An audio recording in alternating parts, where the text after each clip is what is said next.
Okay, so let's start with that very first part. For educational purposes only. Right. So if this education isn't supposed to actually solve our specific problem, then what's the point? What is it actually for?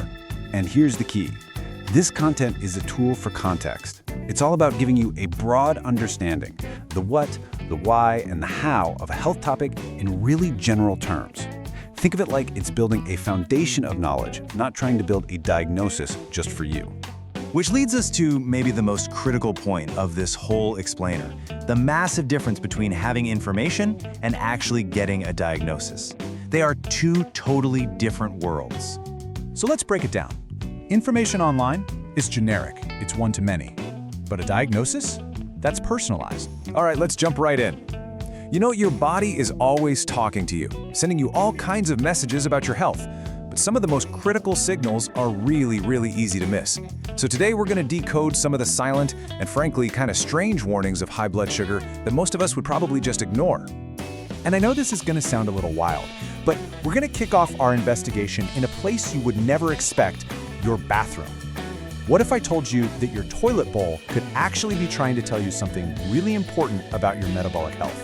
So, let's dive into this weird bathroom mystery. And look, this isn't just some made-up theory. It's based on a really specific pattern that tons of people have started noticing in their own homes.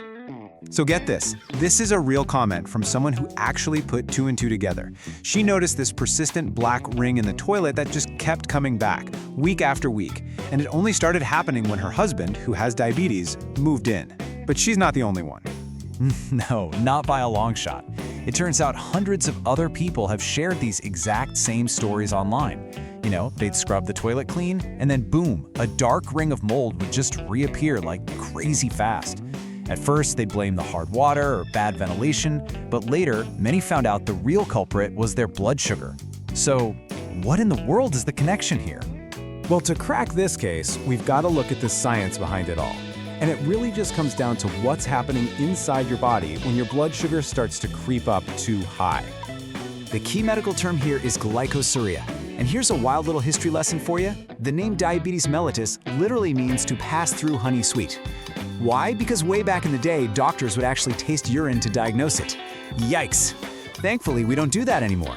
But glycosuria is just a fancy way of saying your kidneys get overwhelmed and can't filter all the sugar from your blood, so they just dump the extra into your urine. Now, this doesn't just happen randomly.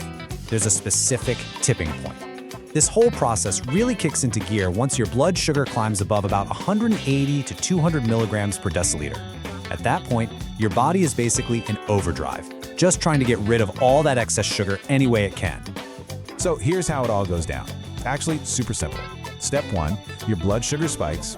Step 2, your kidneys go, whoa, too much, and dump that sugar into your urine. And step 3, that sugary urine lands in the toilet bowl and becomes an all-you-can-eat buffet for mold and yeast, letting it grow back at lightning speed. But let's be super clear about something. Seeing some mold in your toilet does not automatically mean you have high blood sugar. There are tons of other boring reasons it could be happening. The real potential red flag is when it reappears very quickly after you clean, and it's happening along with some of the other signals we're about to talk about. All right, let's move on from the bathroom and check out our next set of clues. And these ones are literally on the surface. They show up right on your skin. These are often some of the very first signs of what's called insulin resistance, which is basically the prequel to bigger blood sugar problems. So, there's this condition, and I know it's a mouthful, called acanthosis nigricans. It's a classic sign.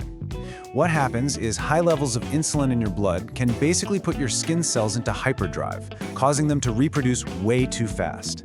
And the result is these dark, thick, almost velvety-feeling patches of skin. So, where should you look? You'll typically find these patches in places where your skin folds, like on the back of your neck, down in your armpits, or in the groin area. And what's wild is that a lot of people just mistake it for dirt that they can't seem to scrub off. But it's not dirt at all. And hey, it's not just about the dark patches. Ever notice an increase in little skin tags, especially around your neck or on your upper chest? Well, it turns out that having a bunch of skin tags is another thing that's strongly connected to having high levels of insulin floating around in your body. Okay, so we've checked the bathroom, we've looked at our skin, now let's turn our investigation inward and talk about the signals your body sends based on how you actually feel. So does this little timeline look familiar to you at all? You eat a meal, maybe a big one, you feel pretty good, and then an hour or two later, wham, you hit a brick wall and you feel like you desperately need a nap. This happens because with insulin resistance, the sugar from your food has a really hard time getting into your cells to be used for energy. So it just hangs out in your bloodstream while your cells are basically starving for fuel, and that's what leads to that massive energy crash. And here's another big internal sign that's stubborn belly fat. The kind that just won't seem to go away, even if you feel like you're eating less. You see, insulin is a powerful fat storage hormone.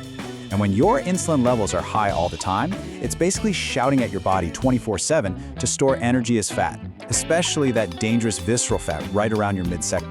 And of course, we've also got some of the more classic symptoms you might have heard of.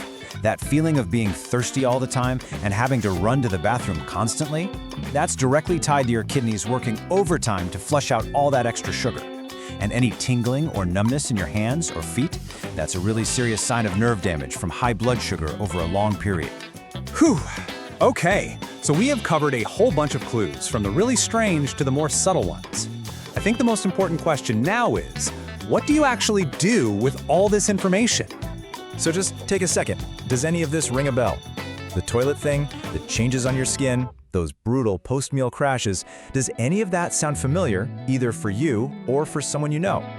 Okay, so what's next? This is absolutely the most important part. Look, the point of all this isn't to scare you, it's to empower you. If you recognize some of these signs, the single best thing you can do is just talk to a doctor. And be specific. Ask about getting your fasting blood sugar and your A1C checked. These are simple blood tests that'll give you a really clear picture of what's going on. At the end of the day, it really all comes down to one thing: learning to listen to your own body. It's always communicating with you. So I'll just leave you with this question to think about.